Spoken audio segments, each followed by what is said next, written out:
What is going on, guys? My name is Taylor Stuber, and I'm here to break down this Monday, December 28th NBA slate on Draftkings Fanduel, and of course, the sponsor of this video, PrizePicks.com. If you guys are new here, just to let you know what I do, I provide team-by-team notes, cheat sheets, player pools, full Fanduel lineups, and pre-lock live streams every single day for completely free. I also provide a free Discord community that we're growing every single day. We are at over 700 members in there. It's completely free to join. If you haven't joined already, make sure to do so right now. The link is in the description. I'm in there all day answering questions, and that's where all of my free content will be. I will also be live streaming an hour before lock like we do every day. So today the slate is 30 minutes later than usual, so at 5:30 p.m. Central Time I will be going live, answering some questions, breaking down the latest news, letting you guys know what I'm personally doing on this slate. And then if you guys want to enter a giveaway that I run every single week, we just announced the winner yesterday. I announce the winner every single Sunday. All you have to do is subscribe, like this video, and comment below with your favorite play of the day. I'm reaching a goal that I've had in mind for a while when it comes to subscribers, and so if you guys could really help me out with that, if I provide any sort of quality for you guys and help, I would really appreciate if you guys subscribe. That's the best possible way to support this channel and help me continue to do this for completely free. But let's just jump right into this 5-game slate.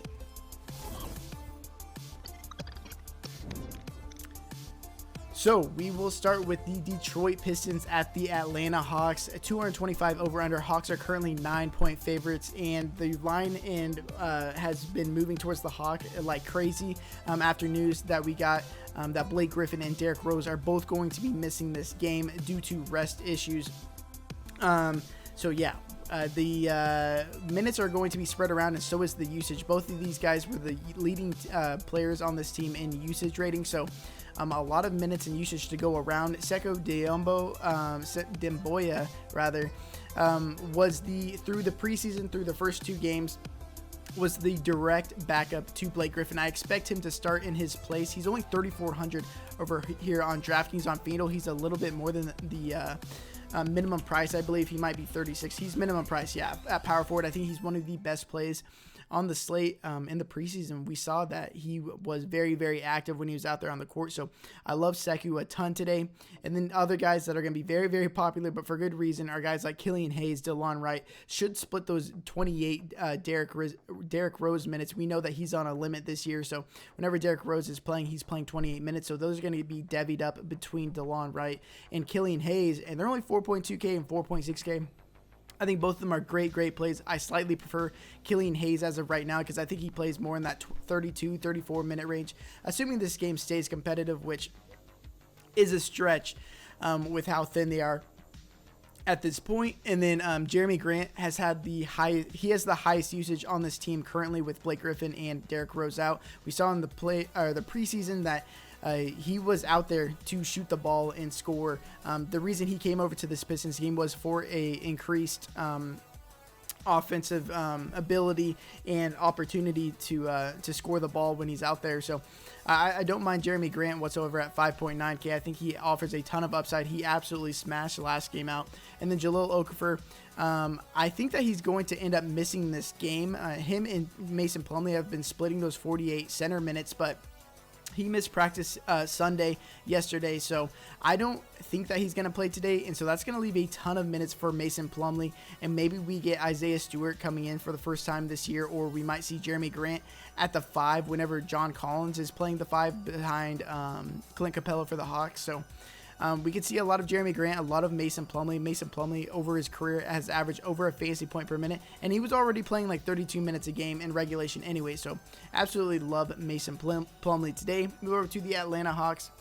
Same guys are out, but Danilo Gallinari is questionable. He missed that last game. Rondo was active that last game, but he actually didn't end up playing because he had missed like a week of time with the team, and so Lloyd Pierce didn't want to throw him into the lineup. So expect him to get some minutes this game and eat into everybody else. And so this team is getting pretty healthy, especially with the return of Clint Capella. So the minutes are going to be spread around quite a bit. They have a lot of players that could play the 2 through the 4, and they're going to get probably anywhere from mid to high 20s in minutes, but not really much that I'm interested in. Clint Capella playing at the 5 or coming back. John Collins is going to slide back up from the 5 to the 4, and that's going to leave less minutes for guys like Kevin Huerter, Bogdanovich, Cam Reddish, DeAndre Hunter, who I would have liked a lot more if John Collins continued to start at the 5, but it just messes everything up. But one guy that's hard to ignore is Trae Young at 9,500. I think he's one of the better spend-up options on the slate. In 61 minutes so far this year, he has a 36.2% usage rating, 42.1% assist percentage, 1.77 fantasy points per minute. I like him a good bit on both sides. Obviously, there's going to be a couple other better spend-up options like James Harden and maybe a lower-owned Nikola Jokic, but I think he's fine in his own right. Bogdan Bogdanovich is a solid value play on both sides. I think he's only 4.7K. His role should remain the same in around that 28 to 30-minute range. He's just cheap enough for me to be interested in. Then we'll move over to the Memphis Grizzlies versus the Brooklyn Nets. We don't have a line or over-under just yet, just because we have a lot of pending news on the Brooklyn side. But as far as it comes with the Memphis Grizzlies, Jaren Jackson Jr., DeAnthony Melton, Justice Winslow, they're all out. John Morant, 68 minutes this year so far, 35.3% usage, 37.2% assist percentage, averaging 1.71 fantasy points per minute. So we were all over him in the preseason, and it just looks like he's taking that leap from his first year to the second year. And what we saw in the bubble and then the preseason and then in the first couple of games, John Morant's just taking his game to a whole nother level, and he's simply underpriced at 8,300. I absolutely love him today, especially if some of these Brooklyn guys are going to be out. This game could get really, really fast, and not much defense on either side with some of the guys I think are going to be out for the Brooklyn Nets. John Morant, 8,500 over here. I love that price tag on FanDuel as well. I'm going to be trying to fit him into my lineup next to a couple of the other studs. And then another guy I wanted to mention is Dillon Brooks. He's only 3,700 on FanDuel. I think I don't know what happened here. That's an egregious price tag. One of the best, if not the best value play on the entire slate. He should be more in that 5 to 6K range where he was, and then they dropped him to 3,700 after he has been playing absolutely amazing, averaging 31 fantasy points per game through the first 2. So that's something to mention. And then Jonas Valanciunas, I think, is pretty cheap over on FanDuel as well. Move over to the Brooklyn Nets. Yeah, so this is very, very weird. Kevin Durant, Dinwiddie, Jeff Green, DeAndre Jordan, they're all questionable. Durant should sit this game with it being part of a back-to-back. They just lost to the Charlotte Hornets, which was bizarre. Dinwiddie and Jeff Green both left yesterday's games yesterday, so they're questionable. And then we might see DeAndre Jordan rest on the second leg of a back-to-back. I would be kind of surprised if Durant and DeAndre Jordan played. And with those guys out, guys like Caris LeVert, like Jared Allen, should slide into their spots and play pretty big minutes and have been very, very efficient so far this year. Anyways, Caris LeVert in 69 minutes this year, 28.2% usage rating, 35.3% assist percentage, averaging 1.23 fantasy points per minute. Now, obviously, he's coming off the bench and not playing next to Kyrie and Durant all that much, but at least he's not going to be playing against next to Durant in this case, and possibly Dinwiddie either. So it's really just going to be him and Kyrie running the offense. You know, Joe Harris is going to get off some threes as well, but it's going to be Caris LeVert's show for a large majority of this game. I love Caris LeVert today if Kevin Durant misses, and hopefully if Jeff Green and Dinwiddie miss as well.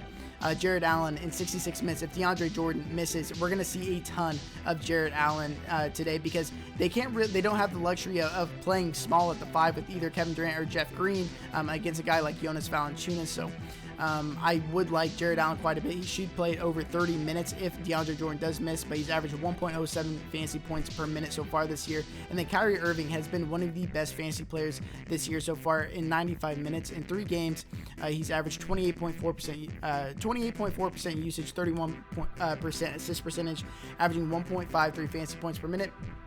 And those rates should rise if Durant is not out there. I think he's a bit cheap on all of the sites, but it's more so on on DraftKings. Deciding between him and John Morant for a cheaper price tag is a bit difficult for me right now, but I'll let you guys know my thoughts a bit later in the Discord. Utah Jazz versus the Oklahoma City Thunder at 221 over/under. The Jazz are 7.5-point favorites. They're healthy right now, but one thing I wanted to mention is that Derek Favors has only been backing up Rudy Gobert. We saw in the preseason that they were playing Rudy Gobert and Favors next to each other, but we have not seen that just yet through these first two games, and I don't think we're going to see it against the Thunder, who are undersized in the front court anyway. So expect Favors just to play minutes behind Rudy Gobert. And Rudy Gobert has been in either foul trouble or in a blowout these last two games, and so Favors has been benefiting from that, so expect Favors to play even less minutes in this matchup. Bojan Bogdanovic has played 34 and 33 minutes in the first two games, only $4,700 on FanDuel. I think he's a pretty solid play over there. And then Rudy Gobert in those 57 minutes has a 24.8% usage rating, 28.8% total rebound percentage. That's a massive number, averaging 1.5 fantasy points per minute. And now he's facing an undersized Oklahoma City Thunder team with Al Horford in the front court at the 5 spot. And if Al Horford's not out there, it's going to be Mike Muscala. So Rudy Gobert should eat up the boards, have his way in the paint as well. I think he's a really good play at 7,400. Move over to the Oklahoma City Thunder. They've only played one game this year just because that game against the Rockets was canceled due to COVID and whatnot, and the Rockets didn't have enough players to play. But Al Horford, I mean, I have PTSD just talking about this. Al Horford had a 7.9% usage rating in that first game, as opposed to the 25% usage rating he had in the preseason. But they may need his size extra today against the Utah Jazz because they have Rudy Gobert in the front court.